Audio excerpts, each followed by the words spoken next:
Black Death, the 1918 flu pandemic, COVID-19. We tend to think of these catastrophic, world-changing pandemics as very unlikely events. But between 1980 and 2020, at least 3 diseases emerged that caused global pandemics. COVID-19, yes, but also the 2009 swine flu and HIV/AIDS. Disease outbreaks are surprisingly common. Over the past 4 centuries, the longest stretch of time without a documented outbreak that killed at least 10,000 people was just 4 years. As bad as these smaller outbreaks are, they're far less deadly than a COVID-19 level pandemic. In fact, many people born after the 1918 flu lived their entire lives without experiencing a similar world-changing pandemic. What's the probability that you do, too? There are several ways to answer this question. You could look at history. A team of scientists and engineers who took this approach cataloged all documented epidemics and pandemics between 1600 and 1950. They used that data to do 2 things.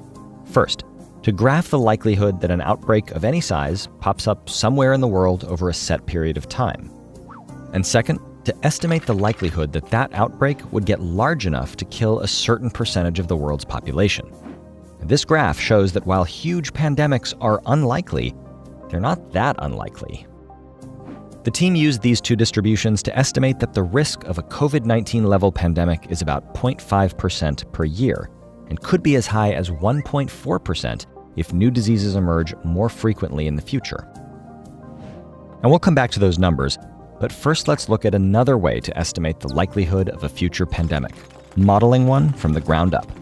For most pandemics to happen, a pathogen, which is a microbe that can cause disease, has to spill over from its normal host by making contact with and infecting a human. Then, the pathogen has to spread widely, crossing international boundaries and infecting lots of people. Many variables determine whether a given spillover event becomes a pandemic. For example, the type of pathogen, how often humans come into close contact with its animal reservoir, existing immunity, and so on. Viruses are prime candidates to cause the next big pandemic. Scientists estimate that there are about 1.7 million as yet undiscovered viruses that currently infect mammals and birds, and that roughly 40% of these have the potential to spill over and infect humans. A team of scientists built a model using this information, as well as data about the global population, air travel networks, how people move around in communities, country preparedness levels, and how people might respond to pandemics. The model generated hundreds of thousands of virtual pandemics. The scientists then used this catalog to estimate that the probability of another COVID-19 level pandemic is 2.5 to 3.3% per year. To get a sense of how these risks play out over a lifetime, let's pick a value roughly in the middle of all these estimates, 2%. Now let's build what's called a probability tree diagram to model all possible scenarios. The first branch of the tree represents the first year. There's a 2% probability of experiencing a COVID-19 level pandemic, which means there's a 98% probability of not experiencing one. Second branch, same thing. Third branch, same. And so on, 72 more times. There is only one path that results in a fully pandemic-free lifetime.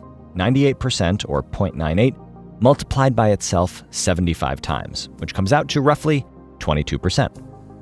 So the likelihood of living through at least one more COVID-19 level pandemic in the next 75 years is 100 minus 22%, or 78%. 78%. If we use the most optimistic yearly estimate, 0.5%, the lifetime probability drops to 31%. If we use the most pessimistic one, it jumps to 92%. Even 31% is too high to ignore. Even if we get lucky, future generations might not. Also, pandemics are usually random, independent events, so even if the yearly probability of a COVID-19 level pandemic is 1%, we could absolutely get another one in 10 years. The good news is, we now have tools that make pandemics less destructive. Scientists estimated that early warning systems, contact tracing, social distancing, and other public health measures saved over 1 million lives in just the first 6 months of the COVID-19 pandemic in the US, not to mention the millions of lives saved by vaccines. One day, another pandemic will sweep the globe, but we can work to make that day less likely to be tomorrow. we can reduce the risk of spillover events, and we can contain spillovers that do happen so they don't become full-blown pandemics. Imagine how the future might look if we interacted with the animal world more carefully, and if we had well-funded, open-access global disease monitoring programs, AI-powered contact tracing and isolation measures, universal vaccines, next-generation antiviral drugs, and other tech we haven't even thought of. It's in our power to change these probabilities. So we have a choice. We could do nothing and hope we get lucky, or we could take the threat seriously enough that it becomes a self-defeating prophecy. Which future would you rather live in? Luckily for us, the viruses that cause pandemics can and do go extinct. Find out what it takes to make that happen, and how long, with this video. Or watch this video to learn more about the one sickness we can never seem to get rid of, the common cold.